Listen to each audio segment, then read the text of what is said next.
6 months passed like a long, exhausting dream. The sweltering summer gave way to autumn rains, then the chill of winter. But for Aina, time was no longer measured by seasons. It was measured by shifts her apartment had transformed into an unofficial command center. A large world map was pinned to the wall, marked with 2 red pushpins, one in Mexico City, one in the Great Lakes. They were beacons of horror, her only data points each night.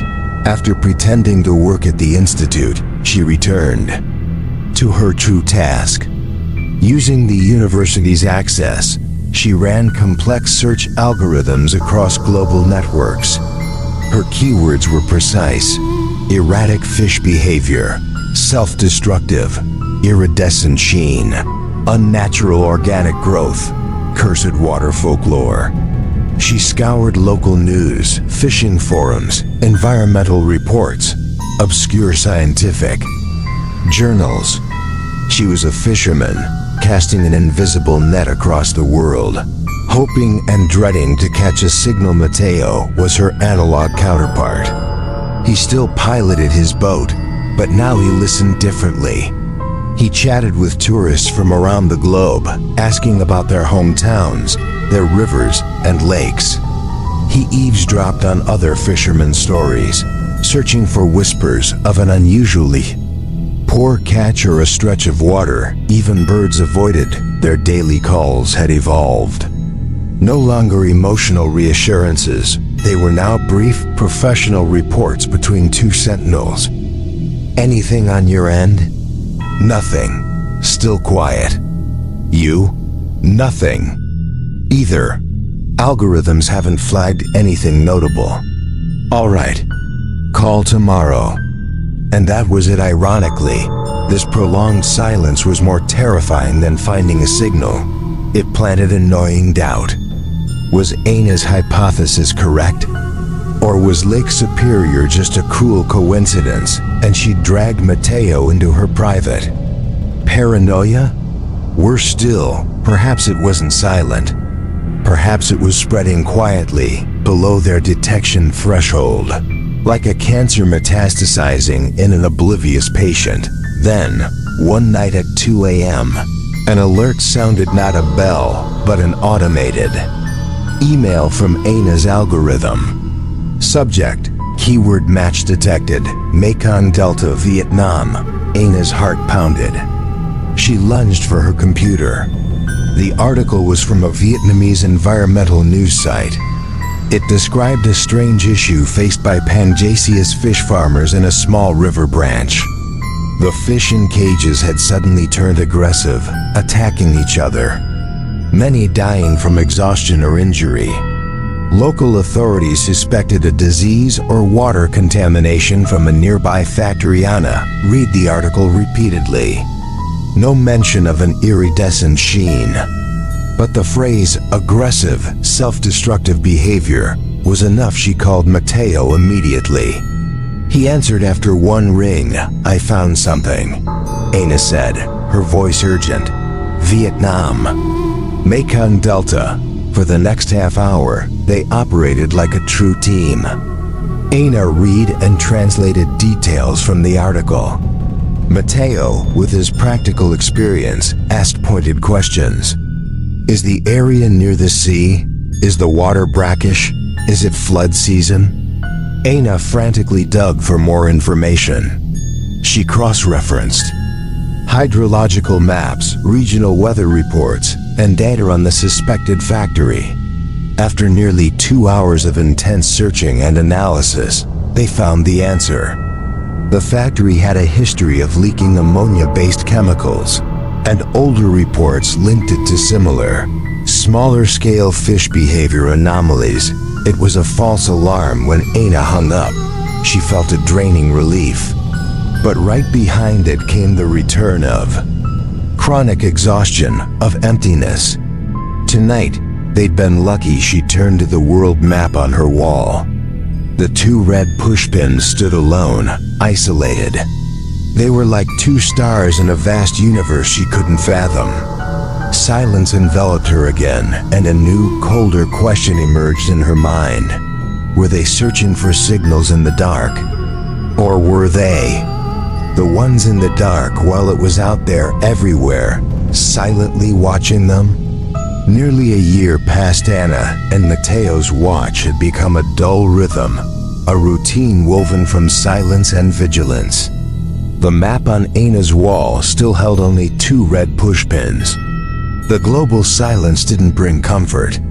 It only deepened and abstracted their fear. It was like listening to a monster breathing in a pitch-black room. You didn't know where it was, but you knew it was there. Anna's professional relationship with the Institute had all but frozen. Her unfinished report sat like an accusation of her crumbling career. She lived a double life. By day, a reclusive scientist avoiding colleagues. By night, a solitary sentinel tracking shadows on a computer screen. The breakthrough came from the last place she expected: an email from Dr. Alarkin. Anna had thought he'd never reach out again. But this wasn't a demand for her report. The subject line read, "An intriguing biological phenomenon. You might be interested." With unease, Anna opened it. It was a forwarded email containing a leaked internal memo from an oil and gas corporation operating a drilling rig in the North Sea. Dr. Alarkin had added a brief note. "I recall your work on isolated ecosystems. This seems quite peculiar." Anna read the memo. It reported unexplained technical issues at the Boreas rig, located at a depth of nearly 2,000 meters. The first section described acoustic malfunctions, engineers operating remotely, operated vehicles, ROVs, consistently heard tapping and scratching sounds from outside the vehicle's hulls, at a depth where water pressure would crush any marine life large enough to produce such noises. Sonar detected nothing. Anna's heart raced. She read on. The second part was worse. High-sensitivity ROV cameras had captured images of a biological lattice structure growing on the rig's pipelines and hull. The memo described it as a network of thin filaments capable of bioluminescence, emitting light in synchronized, slow cycles. Attached to the email was a short video file. Anna's hand trembled as she clicked play. The video was grainy in the black and green monochrome of deep-sea cameras, but she saw it. A delicate, eerie membrane, like a giant spiderweb, coated part of a massive pipeline, and it was alive. The entire lattice twitched faintly, emitting a pale blue-green glow that pulsed on and off in unison, like a single slow, steady breath. It was it. The lattice structure, the synchronized movement, the swarm intelligence. What she'd seen under a microscope was now at the bottom of the sea, grown into a macroscopic organism.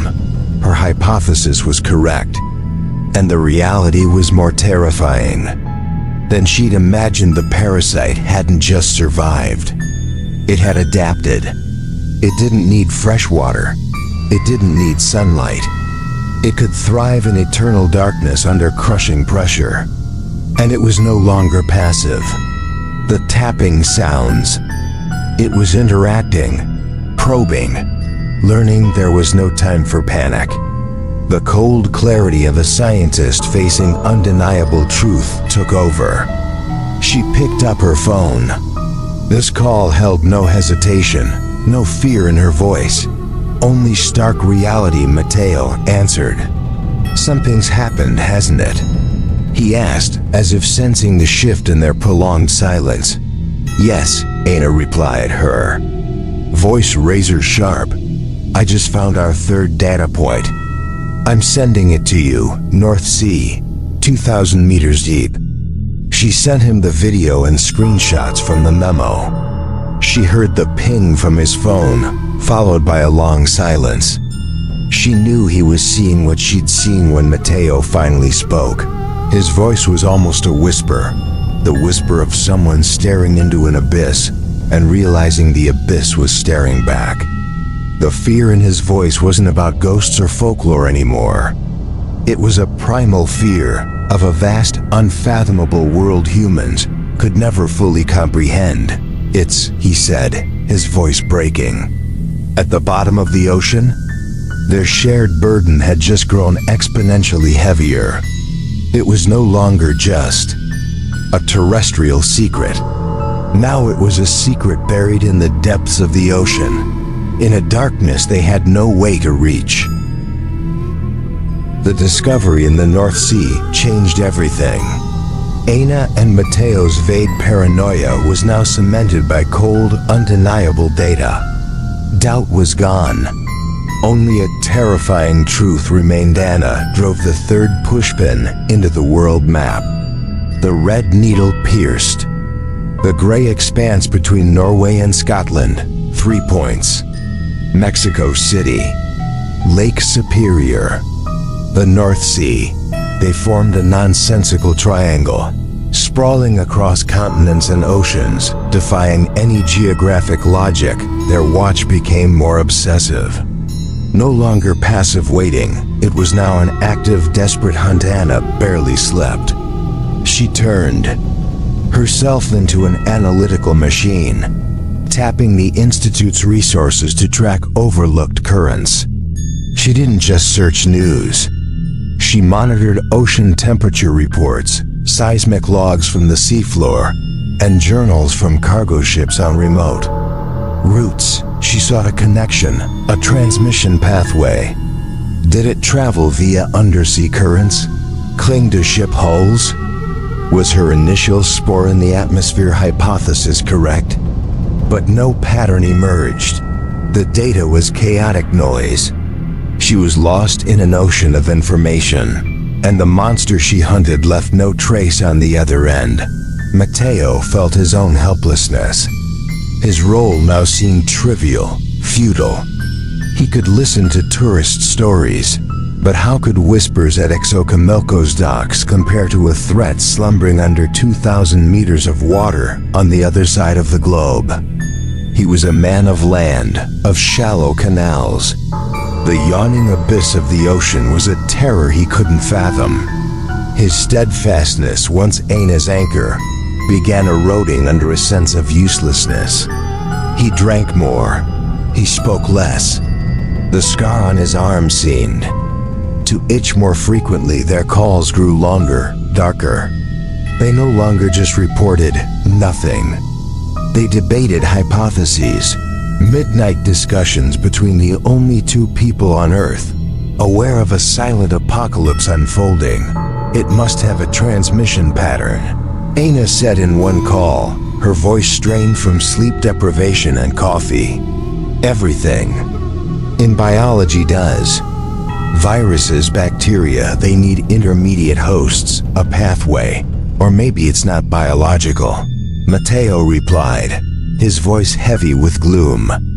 Maybe it's something else. A curse, and we misread the incantation. And then, they found the fourth data point. This time, the signal came quickly, as Aina had refined her algorithms. A report from a marine conservation group in French Polynesia.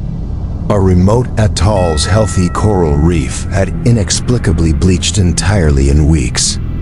But the anomaly was that divers photographed a bioluminescent mucus film coating the dead coral skeletons.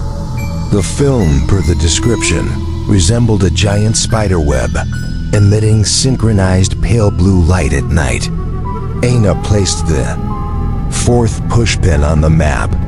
French Polynesia, the fourth red dot, sat alone in the Pacific. They were no longer a triangle.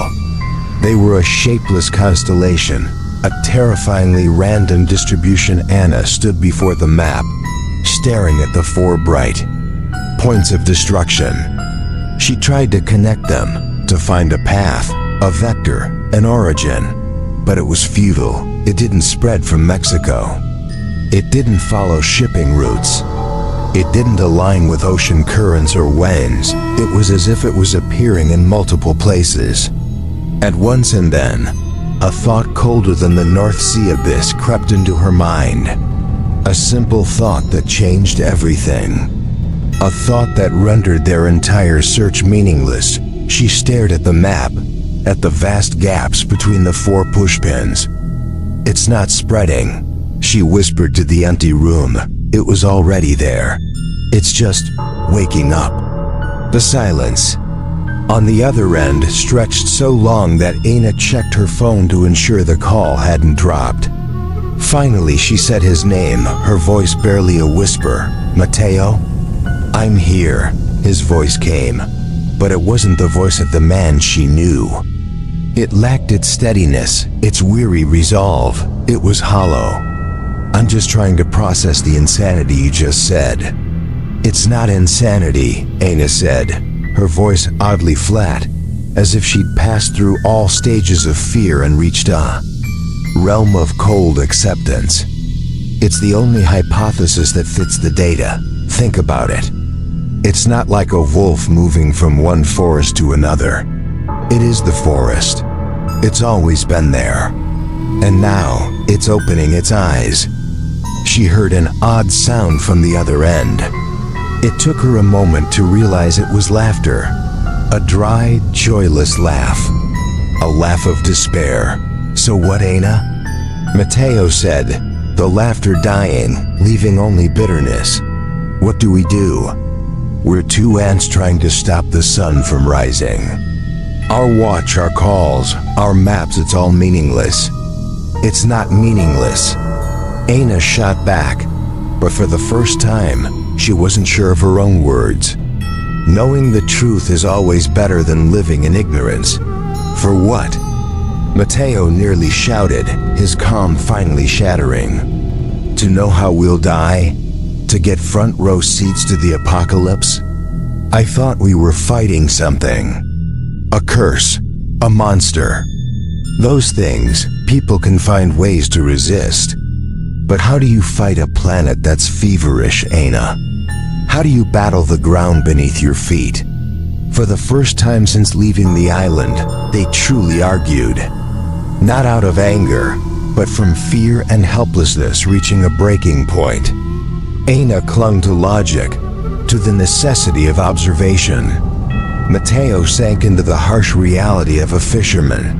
When a storm is too vast, you don't fight it, you pray the bond.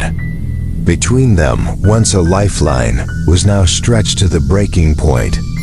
The mission they'd set for themselves felt like a cruel joke. Who were they to guard the world? "Maybe you're right," Aina finally admitted, her voice exhausted. "Maybe it's all pointless." Silence fell again. A silence of defeat. They had reached the end of the road. No more hypotheses to chase, no more hope to cling to, and at that moment, a ping sounded from Aina's computer, a new alert email. "Hold on," Aina said, her eyes glued to the screen. It wasn't a keyword alert from news sites. It was different. Her network monitoring system had detected unusual activity. "Where's it from?" Mateo asked, his voice still distant. "The Boreas rig," Aina replied, her heart racing again. "In the North Sea, their system was supposed to be fully disconnected after the incident. But it just sent a data packet, a tiny one, repeating." She quickly opened the packet. It was mostly noise, garbled characters. But within the noise, there was something. A sequence of "O South" and "1 South," repeating in a perfect rhythm. 01 0001 0001 0101 001 001 00 010 wasn't noise. It was a signal.